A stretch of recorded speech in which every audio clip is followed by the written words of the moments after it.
자, 오늘은 우리 경제의 아주 중심에 있는 정말 거대한 미스테리 하나를 파헤쳐 보려고 합니다. 바로 인공지능, AI가 가진 엄청난 잠재력과 우리가 마주한 냉정한 현실, 그 사이의 커다란 격차에 대한 이야기입니다.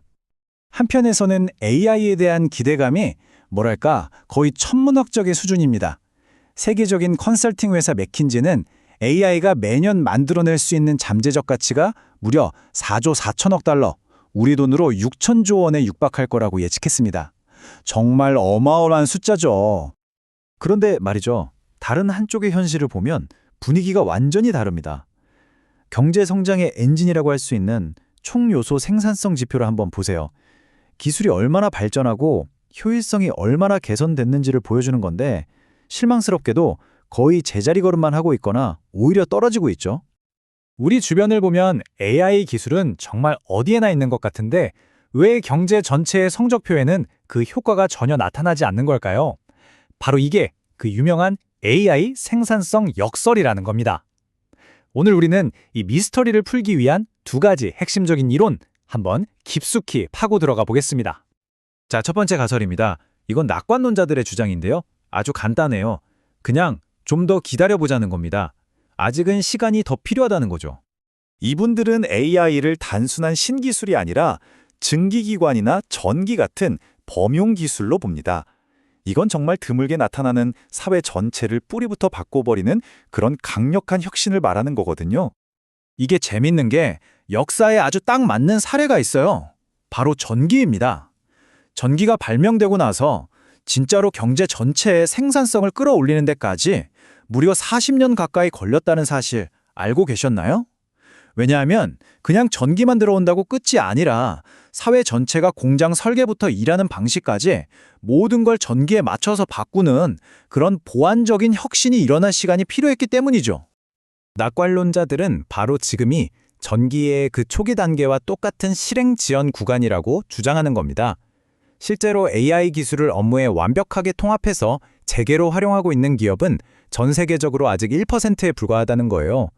그러니까 기술은 이미 우리 곁에 와 있는데 이걸 어떻게 써야 할지 아직 다들 배우는 단계라는 거죠. 자, 그럼 이제 완전히 다른 쪽 얘기를 들어볼까요? 바로 회의론자들의 주장입니다. 이분들은 이게 그냥 시간이 해결해 줄 문제가 아니다. AI 기술 자체에 뭔가 근본적인 한계가 있는 거다. 이렇게 보고 있어요. 이 주장을 이끄는 대표적인 학자가 바로 MIT의 데런 아제모울루 교수입니다. 이 교수의 생각은 한마디로 우리가 AI의 힘을 너무 과대평가하고 있다는 겁니다. 그의 핵심 주장은 이 과업 기반 프레임워크에서 나오는데요. 이게 뭐냐면 AI가 인간의 모든 일을 대체할 수 있는 게 아니라는 겁니다. 보시는 것처럼 AI가 데이터 처리처럼 쉽게 자동화할 수 있는 일은 전체 업무의 일부에 불과하고요.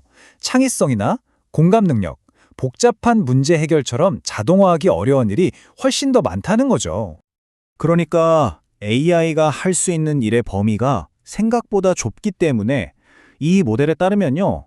AI가 앞으로 10년간 가져올 생산성 향상이라는 게 우리가 막 기대했던 그런 혁명 수준은 어림도 없고 연 0.7%도 안 되는 아주 미미한 성장에 그칠 거라고 예측하는 겁니다. 자, 그럼 이 논쟁이 그냥 학자들끼리 하는 탁상공론일까요? 절대 아니죠. 이건 우리가 AI를 어떻게 쓸 건지에 대한 아주 근본적인 선택의 문제고 결국 우리 모두의 일자리와 직결되는 이야기입니다. 여기서 핵심 개념이 두 가지가 나옵니다. 바로 자동화와 증강인데요. 하나는 비용을 줄이려고 사람의 일을 아예 뺏어버리는 자동화의 길.